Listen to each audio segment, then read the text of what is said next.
మంచిర్యాల జిల్లా బెల్లంపల్లి మండలం ఆకేనపల్లి గ్రామానికి చెందిన అసైన్డ్ భూమి వ్యవహారంలో తెలంగాణ హైకోర్టు కీలక ఆదేశాలు జారీ చేసింది. బెల్లంపల్లి మండలానికి చెందిన పిటిషనర్ సంబంధిత అధికారుల దుర్వ్యవహారం మరియు అక్రమ చర్యల వల్ల తీవ్ర ఇబ్బందులు ఎదుర్కొంటూ తెలంగాణ హైకోర్టును ఆశ్రయించారు. సంబంధిత అధికారులు మరియు సింగరేణి సంస్థ ప్రతినిధులు ఈ భూమి పిటిషనర్ది కాదు, పాస్బుక్స్ నకిలీవి అంటూ భూమిలోకి ప్రవేశించి చర్యలు చేపట్టేందుకు ప్రయత్నిస్తున్నారని పిటిషన్లో పేర్కొన్నారు. అయితే ఎటు తేల్చని అధికార యంత్రాంగం బాధిత రైతులకు నష్టపరిహారం చెల్లించకుండానే ఈ రోజు సింగరేణి యాజమాన్యం భూమి చదును చేయసాగింది. తమ భూమిని చదువు చేస్తున్న అధికారులను అడ్డుకున్న స్థానిక ప్రజలు తమకు నష్టపరిహారం చెల్లించాకే పనులు మొదలు పెట్టాలంటూ ఆందోళనకు దిగారు. అయితే రెవెన్యూ యంత్రాంగం మరియు సింగరేణి యాజమాన్యం మాత్రం కోర్టు ఆదేశాలు పాటించకుండా బాధితులకు నష్టపరిహారం చెల్లించకుండా తమ ఇష్టారాజ్యంగా వ్యవహరిస్తుందని భూ యజమానులు ఆరోపిస్తున్నారు. అయితే ఆ భూమి ఎవరిదో తేల్చాలన్న అవసరం ఇటు రెవెన్యూ యంత్రాంగంపై అటు సింగరేణి యాజమాన్యంపై ఉంది. వారు త్వరితగతిన భూ యాజమాన్యాలకు నష్టపరిహారం చెల్లించవలసిందిగా స్థానిక నాయకులు కోరుకుంటున్నారు. లేదంటే పెద్ద ఎత్తున ఆందోళనకు దిగుతామని చెబుతున్నారు.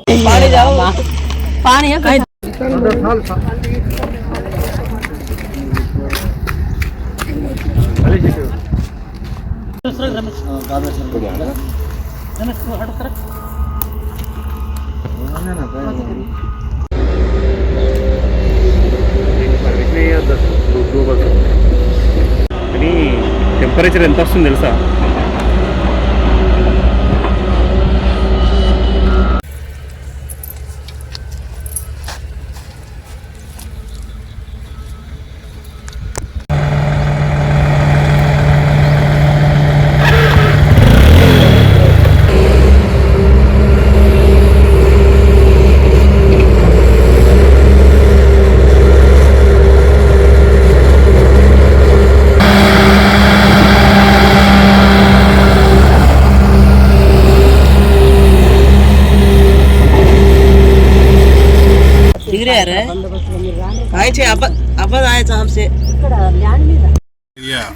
కేకేఓసిపి కళ్యాణి గారి ఏదైతే గత 13 సంవత్సరాలు 14 సంవత్సరాల నుంచి ఈడ ఉన్న స్థానిక రైతులు మరి భూములు పోగొట్టుకొని మరి ఇల్లు పోగొట్టుకొని మరి ఇబ్బంది పడుతూ మరి నష్టపరిహారం తీసుకునే పరిస్థితి దాకా వచ్చింది. ఎందుకంటే ఈరోజు ఏదైతే ఈ 2 పైకి సర్వే నంబర్ ఆకనపల్లి బెల్లంపల్లి మండలం సంబంధించిన ల్యాండ్ ఏదైతే ఉందో గత 30 సంవత్సరాల నుంచి బాణేశ్వరి అజ్మీర రాజలి అజ్మీర్ జమునా కున్సోత్ మోతి ఈ 4 మహిళలు మరి ఆ భూమి సాగు చేసుకుంటూ మరి జీవిస్తున్నారు. ఈ విషయం అంతా రెవెన్యూ వాళ్ళకి మరియు సింగరేణి వాళ్ళకి విషయం కూడా అంత తెలుసు. ఎందుకంటే ఈరోజు 100 మంది పోలీసులను తీసుకొచ్చి దాన్ని దాడి చేసి మరి రైతులకు మరి ఇబ్బంది పెడుతూ తీసుకోవాల్సిన అవసరం లేదు. ఎందుకంటే గత కొన్ని సంవత్సరాల నుంచి ఎందుకంటే ఈ ల్యాండ్ మేము మాట్లాడుతున్నాం. ఎందుకంటే ఇది న్యాయంగా వాళ్ళకి న్యాయం చేయాలి, వాళ్ళకి న్యాయం జరగాలనే విషయం. ఎందుకంటే గతంలో ఉన్న ఆర్డీఓ గారు ఏదైతే హరికృష్ణ గారు ఉన్నారో మరి గతంలో 2 పార్టీలు వచ్చినాయి. ఎందుకంటే ఇప్పుడు ఈరోజు ఈశ్వరి సంబంధించిన పార్టీ వచ్చేసి వాళ్ళు న్యాయంగా, ఎందుకంటే వాళ్ళు కల్టివేషన్ సాగు చేసుకొని జీవిస్తారు అని చెప్పేసి వాళ్ళకు న్యాయంగా వాళ్ళు పిలిపించి మరి దానికి ఏమైనా మాట్లాడుకోవాలనే విషయం కూడా గతంలో మరి ఆర్డీఓ గారు మాట్లాడడం జరిగింది. మరి మాట్లాడిన తర్వాత ఆ విషయాన్ని మరి ఎవరైతే వీళ్ళకి ఎగనెస్ట్గా ఉన్న పార్టీ ఉన్నారో దాన్ని ఒప్పుకోకపోతే మరి అప్పుడే ఈ విషయాన్ని కూడా గుర్తు చేస్తూ మరి ఎందుకంటే ఇది ఇక్కడితో అయిపోతుంది, ఎందుకంటే ఇంకా ముందు మాత్రం మీరు వచ్చి అడ్డుకోవాల్సిన అవసరం లేదని చెప్పేసి కూడా చెప్పడం జరిగింది. దాని తర్వాత జిల్లా కలెక్టర్ గారు కలిసిన తర్వాత జిల్లా కలెక్టర్ గారు కూడా వీళ్ళ విషయంలో ఖచ్చితంగా న్యాయం చేయాలని చెప్పేసి జిల్లా కలెక్టర్ చెప్పడం జరిగింది. మరి చెప్పినప్పటికీ కూడా కావాల్సుకొని ఎందుకంటే మళ్ళీ వీళ్ళ మీద ఎందుకంటే రెవెన్యూ కేసులు కావచ్చు మరి పోలీస్ కేసులు పెట్టించి మీరు ఫేక్ పట్టాలు స్టార్ట్ చేశారంటే, ఎందుకంటే భూమి రైతు అనేటోడు ఏంటంటే భూమి సాగు చేసుకుంటున్నప్పుడు తనకున్న పత్రం ఏదైతే ఉందో ఆ పత్రాన్ని బేస్ చేసుకుని ఉంటాడు తప్ప అది ఫేక్ పట్టానా లేకపోతే ఒరిజినల్ పట్టా అని చెప్పేసి తనకు తెలియదు. హైకోర్టు కూడా అదే చెప్తుంది. ఎందుకంటే ఇచ్చింది మీరు, ఎందుకంటే మీ దొంగలు పెట్టే మీరు పట్టాలు ఇష్యూ చేసారు కదా.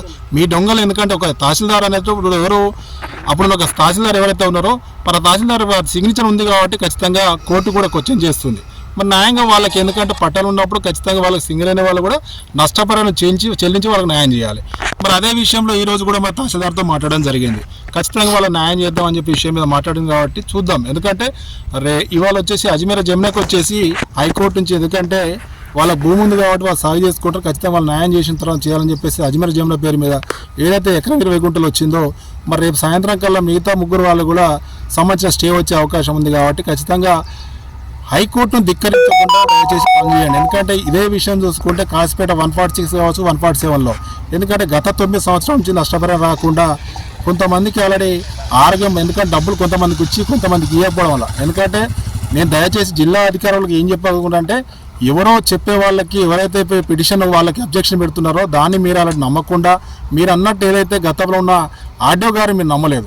కానీ ఇప్పుడున్న సబ్ కలెక్టర్ గారు వచ్చారు, ఎందుకంటే ఫీల్డ్ అంతా ఎంక్వైరీ చేస్తున్నారు, ఫీల్డ్ మీద ఏం జరుగుతుంది అనే విషయం కాబట్టి ఆ సబ్ కలెక్టర్ గారు చెప్పిన తర్వాత, ఎందుకంటే సీరియన్ వాళ్ళకి అప్పటిదాకా ఎవరైతే ఈ భూబాధితులు వాళ్ళు అప్పటికే పనులు అడ్డుకుంటే మేము సబ్ కలెక్టర్ గారు చెప్పిన తర్వాత, ఎందుకంటే పైప్ లైన్ ఇవ్వాలి, ఎందుకంటే పైప్ లైన్ సింగర్ నుంచి, ఎందుకంటే ఇటు మందమరి కావచ్చు, ఇటు బెల్లంపల్లి కావచ్చు, మరి పైప్ లైన్ వాటర్ సప్లై చేయాలి కాబట్టి ఆ వాటర్ మనం అడ్డుకోవద్దని చెప్పంటే వాళ్ళ పాపం, ఎందుకంటే అప్పుడు వాటర్ సప్లైకి ఇచ్చారు. కానీ ఈరోజు వందల మంది పోలీసులను తీసుకొచ్చి మీరు ఆల్రెడీ వాళ్ళని, ఎందుకంటే అడ్డుకుంటే వాళ్ళు ఖచ్చితంగా వాళ్ళకి అక్రమ కేసులు పెట్టాలని ప్రయత్నం చేస్తే మాత్రం సరైనది కాదు.